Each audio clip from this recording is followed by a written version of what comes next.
السلام علیکم۔ چینل کو سبسکرائب کریں، بیل کے بٹن کو ضرور پریس کریں۔ تو چلے بڑھتے ہیں آج کی ویڈیو کی جانب۔ آلو اور پیاز۔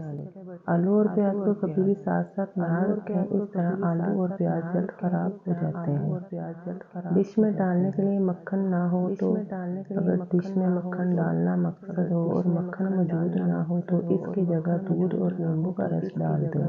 مکھیاں اور کیڑوں سے نجات کے لیے اگر پانی میں نمک ملا کر فرش دھویا جائے تو مکھیاں اور کیڑوں سے نجات مل جاتی ہے۔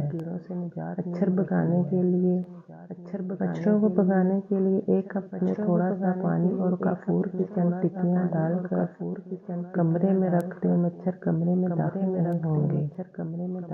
ہاتھ پیر جل جائے تو اگر ہاتھ یا پیر جل جائے تو پانی میں نمک ملا کر لگانے سے اس جگہ چھالا نہیں پڑے گا اور جلن بھی کم ہوگی۔ اچار کو محفوظ کرنے کے لیے اچار کو زیادہ دن محفوظ کرنے کے لیے اس میں نیمبو کا رس شامل کر دیں۔ اچار خراب نہیں ہوگا۔ اگر پیاس زیادہ لگتی ہو تو 3 عدد سبز الائچی کے دانے کھانے سے سارا دن پیاس نہیں لگے گی۔ یہ نسخہ گرمیوں کے روزوں کے لیے بھی مفید ہے۔ فریزر میں برف جم جائے۔ اگر فریزر میں برف جم جائے تو چھری کانٹا استعمال کرنے کے بجائے برف پر تھوڑا سا نمک ملا دیں، برف جلد پگھل جائے گی۔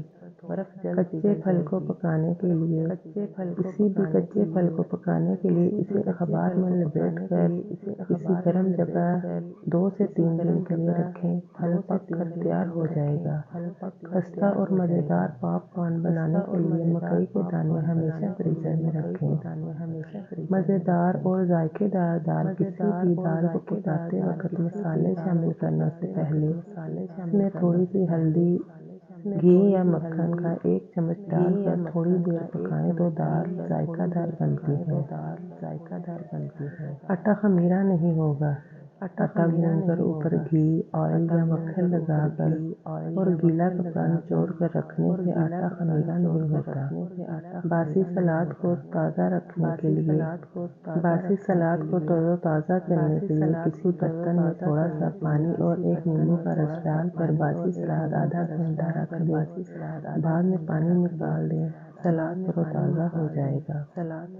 آٹے کو کیڑوں سے بچانے کے لیے تیز پات کے پتے کپڑے کی تھیلی میں ڈال کر آٹے میں رکھنے سے کیڑا نہیں پڑے گا۔